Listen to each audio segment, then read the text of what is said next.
Bahan-bahan yang digunakan adalah benih kacang hijau, benih jagung, hand sprayer, wadah, media tanah, dan air.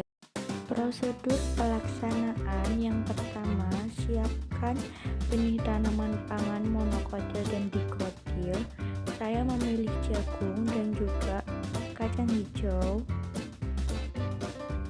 Kemudian rendam beberapa benih selama 24 jam.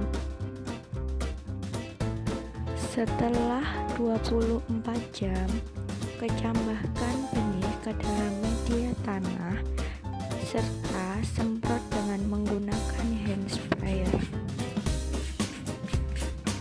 Kemudian letakkan di tempat yang minim cahaya. Setelah hari ke-7 dapat kita amati.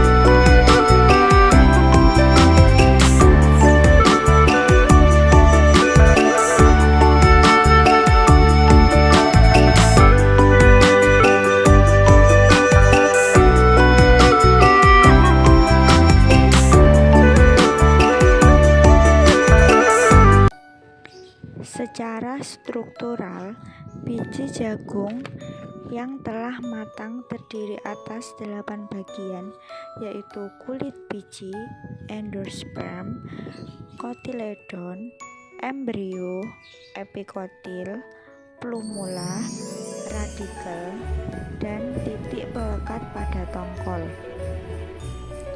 Kulit biji merupakan lapisan pembungkus biji. Lapisan tersebut membentuk membran yang secara morfologi adalah bagian endosperm. Endosperm merupakan bagian terbesar dari biji jagung, sedangkan plumula adalah calon daun, epikotil adalah batang penghubung, radikel adalah calon akar. Dari pengamatan bagian benih jagung, yang paling jelas yaitu kulit biji, endosperm, dan embrio. Dapat diamati bahwa bagian kulit jagung terlihat menebal.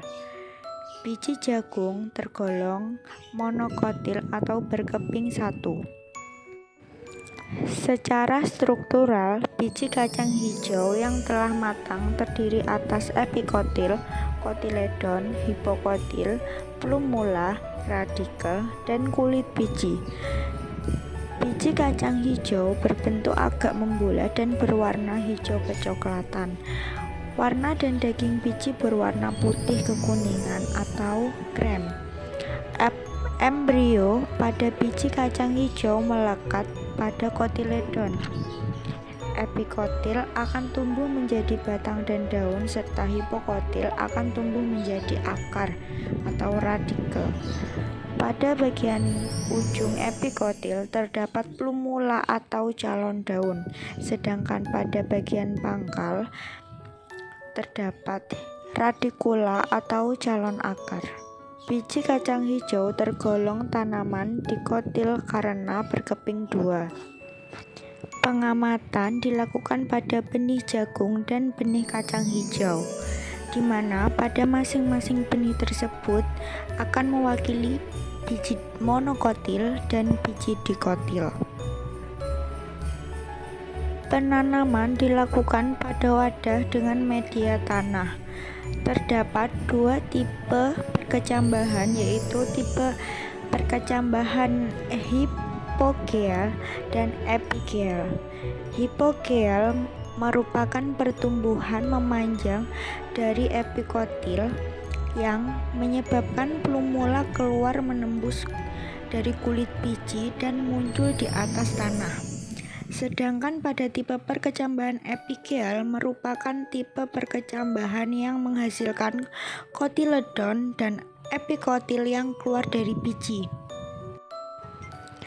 Pada tanaman jagung menunjukkan tipe perkecambahan hipogel karena kotiledon tetap berada di dalam tanah pada saat berkecambah. Panjang bibit jagung adalah 35 cm dengan lebar 0,5 cm. Pada saat proses perkecambahan benih jagung ini mengalami etiolasi. Etiolasi merupakan pertumbuhan tidak normal di mana tanaman tumbuh di tempat gelap atau kurang penyinaran.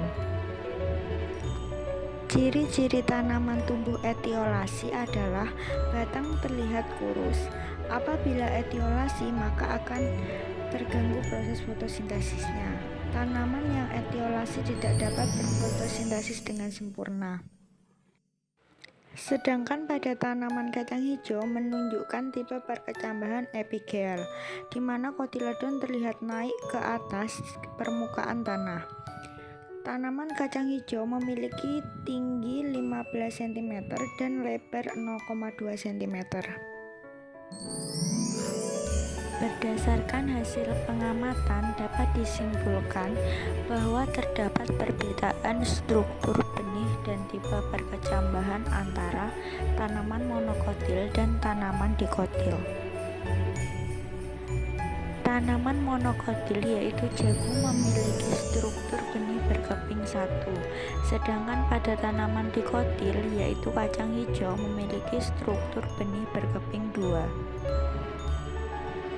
Tipe perkecambahan tanaman monokotil adalah hipogel, di mana saat perkecambahan kotiledon berada di bawah, sedangkan tanaman dikotil adalah epigel, di mana saat perkecambahan kotiledon naik ke atas permukaan.